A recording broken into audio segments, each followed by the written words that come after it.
नमस्कार। आपने देखा कि प्रधानमंत्री नरेंद्र मोदी ने उत्तर प्रदेश के मुख्यमंत्री योगी आदित्यनाथ दोनों लोगों ने क्रूज पर सवार होकर लेजर शो का आनंद लिया है। लेजर शो में भगवान शिव का और महात्मा बुद्ध का और भगवान राम का तीनों लोगों का जीवन चरित्र लेजर शो के माध्यम से दिखाया गया। दोनों लोगों ने इसको देखा और आनंद लिया है। अब दोनों लोग क्रूज पे सवार होकर के राजघाट की ओर बढ़ रहे हैं। राजघाट पर कारों का काफिला उनको लेगा और वहां से लेकर के उन्हें बाबतपुर हवाई अड्डे पर छोड़ेगा।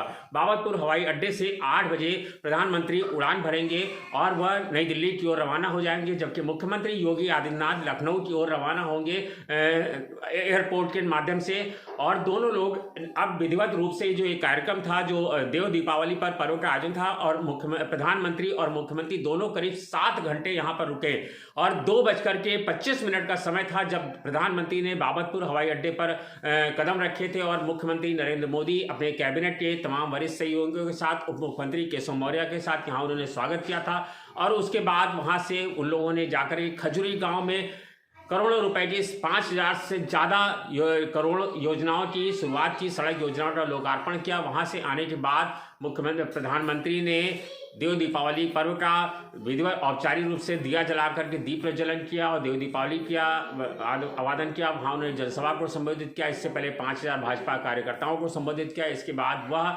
अब देव दीपावली का पर्व का समाप्त हो चुका है और दोनों अपने अपने गंतव्य की ओर रवाना हो रहे हैं। और आप सामने देख सकते हैं जो क्रूज है वह राजघाट पर पहुंच चुका है। यहीं से प्रधानमंत्री कारों पे आ जाएंगे। और अब देव दीपावली के जो प्रधानमंत्री का जो दौरा था 7 घंटे का, लगभग पौने 7 घंटे हो रहे हैं जब वो पूरा समय यहाँ पर रहे और अब वो दिल्ली की ओर रवाना हो रहे हैं।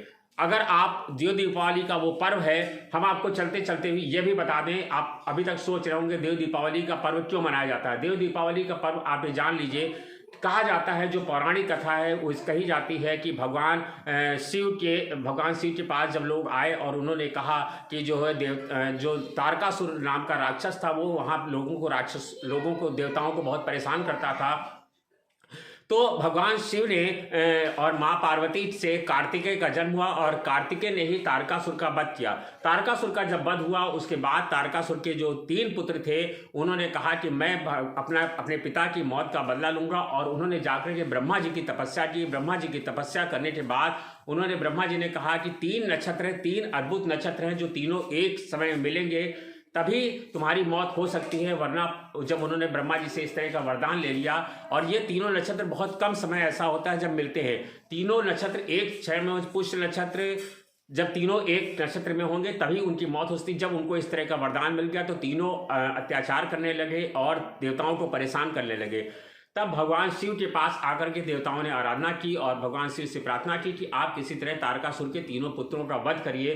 तब भगवान शिव ने सूर्य और चंद्रमा दोनों को एक रथ बनाया, उसमें दोनों को सवार कराया और उस रथ में सवार होकर के उन्होंने तारकासुर के तीनों पुत्रों का वध किया। उसके बाद से ही देवताओं ने आकर के भगवान शिव की नगरी में, यानी भगवान शिव जो बनारस में कहे जाते हैं कि उनके ऊपर टिकी हुई है, वहाँ पर आकर के इन्होंने सारे देवताओं ने आकर के यहाँ पर देव दीपावली का पर्व मनाया और सारे देवताओं ने दीपावली। कहा जाता है आज भी सारे देवता बनारस में इकट्ठा होते हैं और देव दीपावली के पर्व, ये दीपावली के 15वें दिन ये त्यौहार मनाया जाता है और यहाँ पर सारे देवता आ जाते हैं, खुद दीप प्रज्वलन करते हैं। आज के दिन जो लोग यहाँ पर आकर के दीपदान करते हैं, कहा जाता है उनकी सारी मन्नतें पूरी होती है। इसीलिए देव दीपावली का पर्व खास है।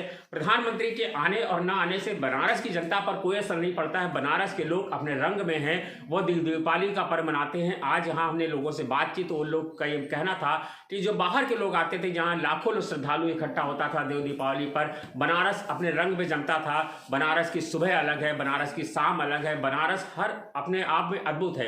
आप अगर यहाँ पर होते तो आप कल्पना करिए कि यहाँ 11 लाख दिए जल रहे हैं और ठंडी ठंडी हवा चल रही है, गंगा घाट है।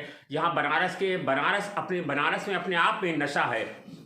बनारस में जब आप खड़े होते हैं तो आपको बनारस में कोई धर्म नहीं होता है। यहाँ हिंदू हो या मुसलमान, दोनों हर हर महादेव ही कहते हैं। कोई नमस्कार नहीं करता है, कोई सलाम नहीं करता है, सब हर हर महादेव करते हैं। बनारस की एक अपनी मस्ती है, बनारस का एक अपना रंग है, बनारस की एक अपनी सभ्यता है। लोग यहाँ आकर के सब चीज़ों को भूल जाते हैं। और प्रधानमंत्री के आने के बाद आज ये हुआ है कि जो बाहर के श्रद्धालु थे वो यहाँ पर नहीं आ पाए हैं। और आप घाटों पर देख रहे हैं जो कुछ लोगों की भीड़ है, आज यहाँ पर जो संख्या हजारों लोगों की है वो संख्या लाखों में होती है। पिछले 3 साल पहले भी मैंने देव दीपावली पर बनारस कवर किया था, लेकिन तब यहाँ पर पैर रखने की जगह नहीं थी। लेकिन आज चूंकि वीआईपी मूवमेंट था, इस नाते बाहर के लोगों को रोका गया। आज कार्तिक पूर्णिमा का पर्व भी है, लाखों श्रद्धालुओं ने यहाँ पर गंगा स्नान किया है और आज यहाँ पर भगवान शिव से अपनी अपनी मनोकामना पूर्ण करके यहाँ पर उन्होंने दीपदान किया है। देव दीपावली वह पर्व है जब यहाँ पर देव अपने हाथ से दिया जला करके भगवान शिव से अपनी मनोकामना पूरी की जाती है और भगवान शिव सबकी मनोकामना पूर्ण करते हैं। भगवान शिव बनारस के लिए भगवान नहीं है, बाकी सारे संसार के लिए भगवान है। यहाँ के लोग उन्हें अपना राजा मानते हैं और बनारस के लोग खुद को प्रजा मानते हैं। इसीलिए आपने देखा कि आज प्रधानमंत्री ने जब अपने भाषण का संबोधन किया तब उन्होंने वहाँ पर खड़े होकर के भी बनारस के राजा का भी जय जयकार किया और बनारस के कोतवाल को प्रणाम किया। कहा जाता है कि बनारस में जब कोई डीएम या एसएसपी आता है तो शपथ ग्रहण से अपना पदभार ग्रहण करने से पहले वो बनारस के कोतवाल जाता है, वहाँ अपना नतमस्तक होता है, प्रार्थना करता है। बिना उनके स्वीकार किए, बिना उनकी प्रार्थना किए कोई भी एसएसपी आज तक अपना पदभार नहीं ग्रहण करता है। प्रधानमंत्री आप देख सकते हैं, प्रधानमंत्री और मुख्यमंत्री नरेंद्र मोदी दोनों लोग बाबतपुर हवाई अड्डे की ओर जा रहे हैं और दोनों यहां से सवार होकर के प्रधानमंत्री के साथ प्रधानमंत्री दिल्ली की ओर रवाना हो जाएंगे। जो अब ये कार्यक्रम उनका विधिवत रूप से औपचारिक रूप से खत्म हो चुका है। ये अंतिम प्रणाम वो अभी आज के दौरे के लिए बनारस के लिए कर रहे हैं। अब प्रधानमंत्री दोबारा आएंगे तब यहाँ के लोगों से मिलेंगे। यहाँ पर उत्तर प्रदेश के मुख्यमंत्री हैं योगी आदित्यनाथ, उनके साथ हैं। उत्तर प्रदेश भाजपा के अध्यक्ष स्वतंत्र देव सिंह उनके साथ मौजूद हैं। नीलकंठ तिवारी मौजूद हैं। तमाम वरिष्ठ अधिकारी, महेंद्र सिंह श्रीवास्तव मौजूद हैं। तमाम भाजपा के वरिष्ठ पदाधिकारी और तमाम योगी सरकार के वरिष्ठ कैबिनेट मंत्री यहाँ मौजूद हैं जो उन्हें बाबतपुर हवाई अड्डे पर छोड़ने के लिए आए हैं। तमाम वरिष्ठ अधिकारी मौजूद हैं और अब यहाँ से प्रधानमंत्री का काफिला और बाबतपुर हवाई अड्डे की ओर जा रहा है, जहाँ से हम वहाँ तक नहीं पहुँचा सकते क्योंकि हम बनारस में हैं। बाबतपुर हवाई अड्डे पर पहुँचने के लिए आपको बनारस वहीं से वो निकल जाएंगे और वहाँ से मुख्यमंत्री योगी आदित्यनाथ वहाँ से लखनऊ के लिए रवाना होंगे। आप सभी तक सरिता प्रवाह के साथ बने हुए हैं। आपका धन्यवाद, शुक्रिया।